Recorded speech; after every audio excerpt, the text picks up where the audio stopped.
This slide is entitled Your Financial Cycle. In the space below, please write down your thoughts regarding your financial cycle.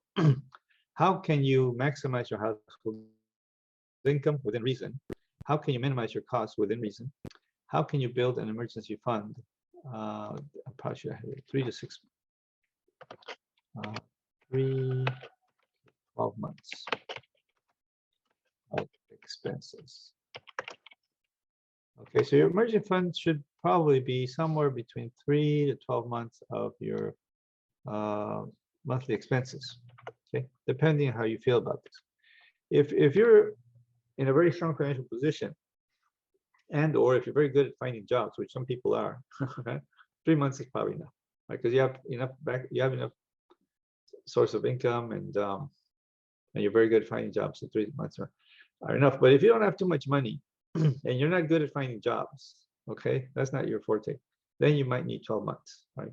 Because you could potentially lose your job, and then all of a sudden you have no income to speak of, and you're in trouble, right? And it takes you 12 months to find another job. Okay, so like that. How many insurances do you currently hold? How can you maximize your investments? Okay, so we got a few questions there. Okay, so let's go look at the cycle here. Okay, so the first thing you want to do is you want to minimize your costs. That's the first thing. That's your first line of defense. And I don't mean to offend anyone or get anybody upset, but from a survey I conducted when I was teaching in our Los Angeles campus, I found out that the average Los Angeles student is paying about $1,700 a month for rent. That's way too high. That's way too high. Okay, I'm sorry, guys. I don't mean to offend you. I don't mean to get you upset, but that's way too high. In Orange County, I've had students spending $200 a month in rent. That's too low, okay, to be honest with you, because the way they did it is that there were 3 guys sharing one room. Okay. So the room was costing them $600 a month, and 3 guys are sharing one room, and so that they could spend, and they were spending $200 a month of rent. That's crazy. That's too much. That's way too much. Okay. It's not easy to get along with people. It's not easy to live with people. Even your parents, your spouse, your family members. It's not easy to get along with people. So that's crazy. Okay, that's way too. Professor, Yes. Hello. I'm sorry for interruption, but it is a new slide you just added. Yes, and I Oh, just had thank this slide. you. Okay, so thank you. And so you guys, this is a new slide. I'm gonna have to post it on Canvas. So take your camera and take a picture of it, and then you can add it to your PowerPoint. Okay, please. Okay, but so something that's reasonable. To be honest with you, I think 1,700 a month is way too. This is per student, for one student. That's way too high, way too much money. And I realize some of you guys live in very nice places. I'm aware of that. I've seen your on Zoom. I've seen where you live. Okay, I know that, but that's too much. That's way too much, in my opinion. But also $200 a month by 3 guys sharing one bedroom. That's crazy too. That's too much. That's too little. Something reason probably.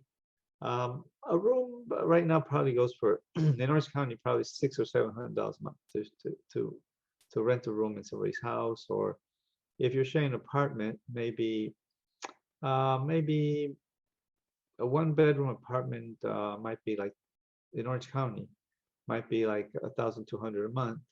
So you could share an apartment between 2 people. Now you're at $600 a month each. Something I think that's reasonable.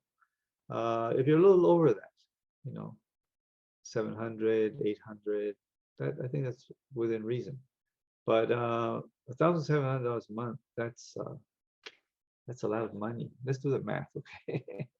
And again, I don't mean to offend anybody or get anybody upset, but I gotta tell you the truth, okay? $1,700, $1,700 a month times 12 months. That means you're spending $20,000 a year just in rent in 1 year. Okay. If you do this for 10 years, times 10 years, that means in 10 years you will have spent $200,000 in rent. Okay. If you do it for 20 years, okay, if you do it for 20 years, you have spent $400,000 in rents. Okay, after 20 years. If you do it for 40 years, which some people do. Some of my classmates from the UCLA Business School, because we have reunions, and sometimes I go to the reunions, and I run into them, and this is what they've done. You know, they when I met them as a student, they were living in Brentwood or Westwood, and now 40 years later, they're still 30, 40 years later, they're still living in Brentwood, and they don't have anything. They have nothing.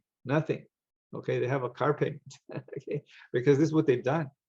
Okay, so after 40 years, you have spent $800,000 in rent. That's money that's left your account, go on somebody else's account. They're enjoying your money, right? And think how many hours is it going to take you to make $800,000? A lot of hours. Okay, it's going to take a lot of days to make that kind of money, and you just gave those days to somebody else. So the first thing is you want to minimize your costs within reason. You know, I don't want you like to be living under cardboard box under the bridge or something to save money on rent. That's too much, but something with reason, reasonable. Okay, that's your first thing. Same with cars. I've had students. I had a student from Mexico, a young lady from Mexico, driving a brand new convertible gold-colored Mercedes-Benz. Yeah, I don't know what the monthly payment is, but it was pretty high. Okay, that's crazy. Well, of course, her father is was a very famous soccer player, so that he's paying that for that, right? But that's still crazy. That's still crazy. I mean, and I've had students drive BMWs, Maseratis, like that. So you want to minimize your cost within reason. I mean, I don't want you to be driving a bucket, hoopty, right? That nobody wants that. I mean, some people have to drive hoopties or buckets, right? Because they don't have any money. But if you don't need to go to that extreme. But just a regular car, it's okay. Toyota Camry, use one. Ford Taurus, use one. Regular car that works, gets you places, is good enough. Okay, so you want to minimize your cost, and then you want to maximize your income within reason again. Okay, you want to have as many income streams coming into your household as possible, especially if you're a couple, right? Maybe you have a full-time job and you have part-time job, and your significant other has 2 or 3 part-time jobs, or they have 1 part-time job and a part-time business, like that. Try to maximize your income as much as you can, but again, within reason. I don't want you to get sick, have a heart attack, have a stroke, because you're overworked. In Japan, I've read reports that in Japan, some people have died of overworking, working too many hours. And that's not good, Again, your life is your greatest wealth, followed by your health. Okay. So the greatest wealth anybody, because this assignment is called Planning for Wealth. Okay. So your greatest wealth is being alive, and your second greatest wealth is having your health. Okay, those are the 2 top treasures. So you don't want to damage those or destroy those by overexerting yourself. But you want to maximize your income within reason, right? And by the way, I've had a couple of close friends of mine, who have had heart attacks from overexertion, working too much. One of my friends, he makes probably $200,000 to $300,000 a year as an MBA. I had a heart attack, but because he doesn't want to spend any money. He just wants to make money, spend no money. He wants to do everything himself. Another friend of mine, she was a manager, and too much work, just too much work. Had a heart attack. And I had another friend who had a stroke, so now one of her eyes is kind of closed, like that, because she had a stroke, and again from too much work, overexertion, right? So you don't want to go to that extent, right? I mean, you want to sleep well, eat well, exercise, have a reasonably good, healthy lifestyle, and at the same time maximize your income as best you can. Okay, then the next step is you need to build an emergency fund that consists of 3 to 12 months of your expenses. And as I mentioned earlier, if you have quite a bit of money already saved up, and you're good, or you're good at finding jobs, which some people are, 3 months is probably sufficient. Okay, but if you don't have too much money saved, you don't have a lot, uh, good source of income or good sources of income, and you're not good at finding jobs, then you probably need to have 6, 9, 12 months of expenses in a reserve fund in case something happens. Your car breaks down, you lose your job, you get sick, something like this. You have money to cover your expenses until you recover from that situation. Okay, depending, you have to know your own situation. Okay, I'm not good at finding jobs. Okay, so I have 12 months expenses in reserve, cash money, right, just in case. But I've known people that they find a job in a week. Like they can find a job in 1 week, like that, another job. Okay, they don't need 12 months expenses. What do they need 12 months expenses saved in cash money, right? Which produces almost no interest for you. So they don't need that, right? So but you should have at least 3 months, okay? But you have to know your own situation. What sources of income do you have?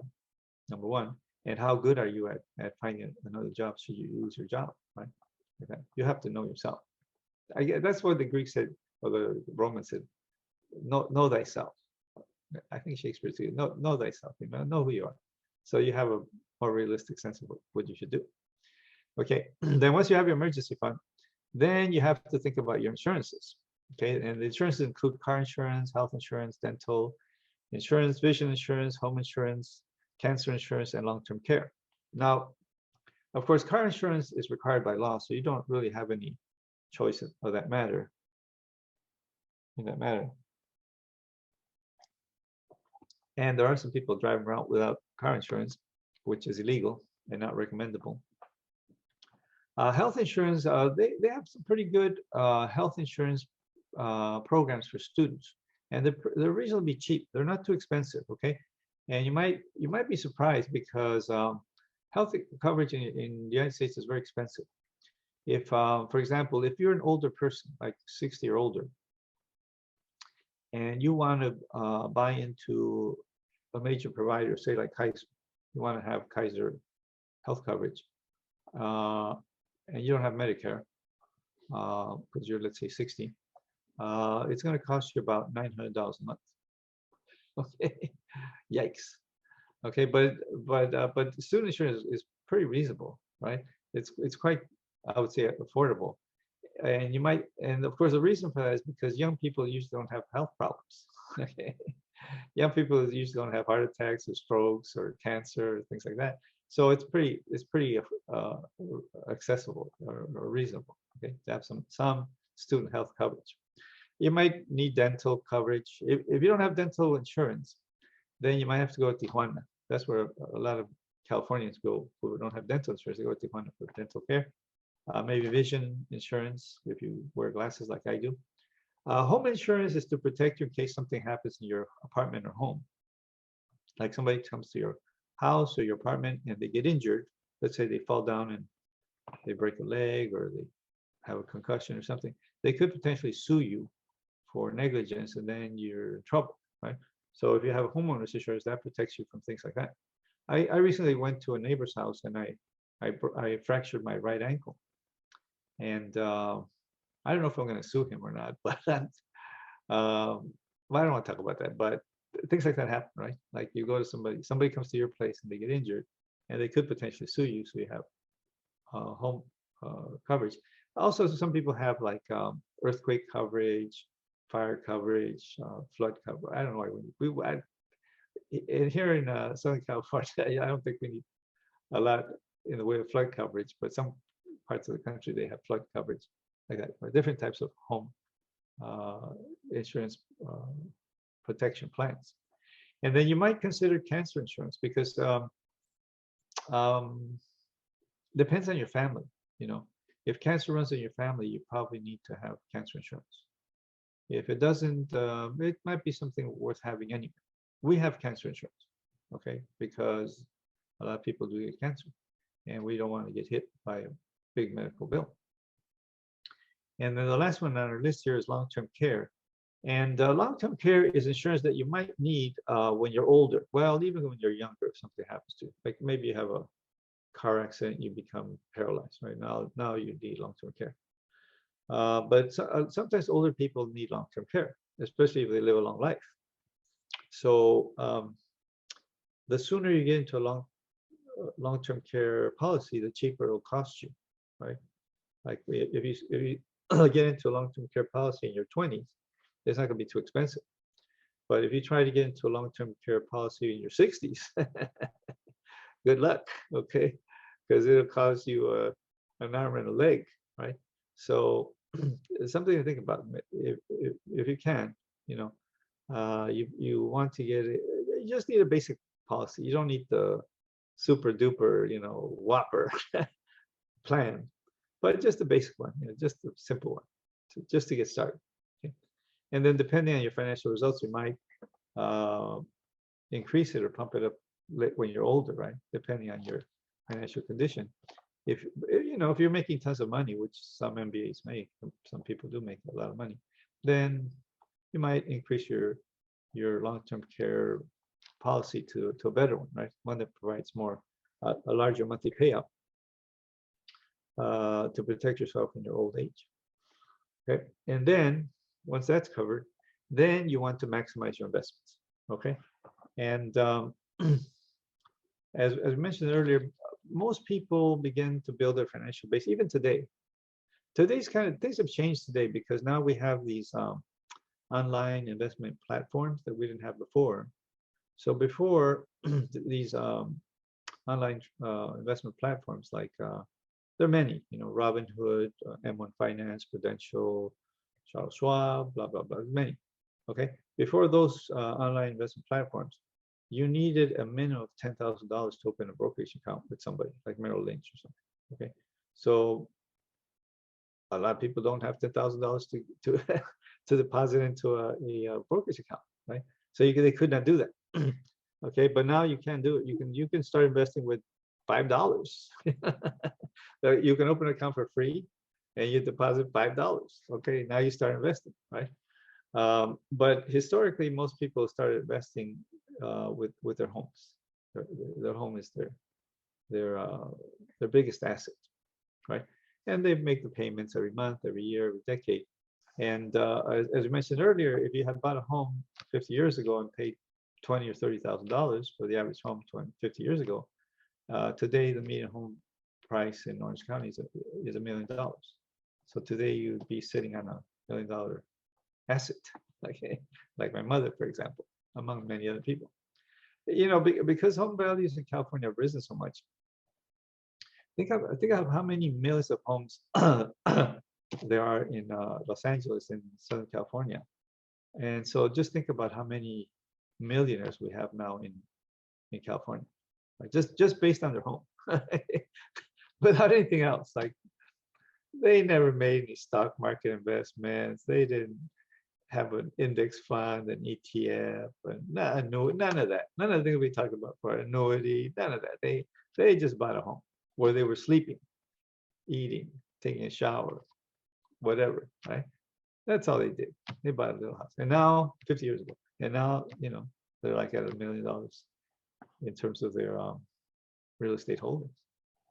Okay, so that's the way it works. Hey, you want to minimize your costs, maximize your income within reason, have an emergency fund, 3 to 12 months. You need some insurances that you have to decide. You know, we spend quite a bit of money every month on insurances. My wife and I, quite a bit, because we don't want to have a disaster.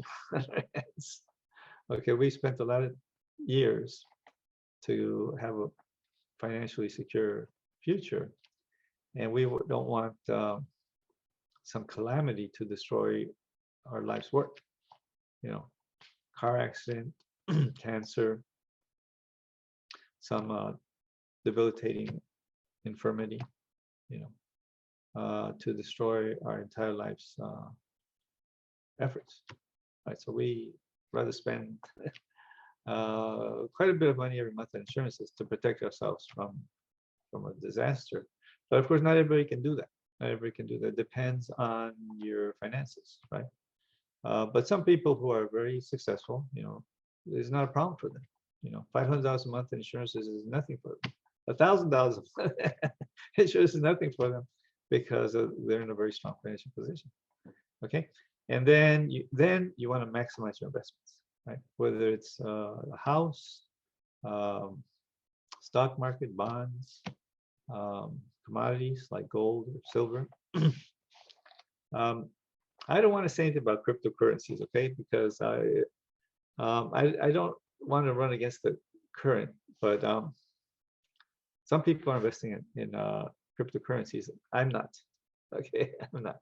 But it's your choice, okay? So that's how your financial cycles should work. Okay, next slide.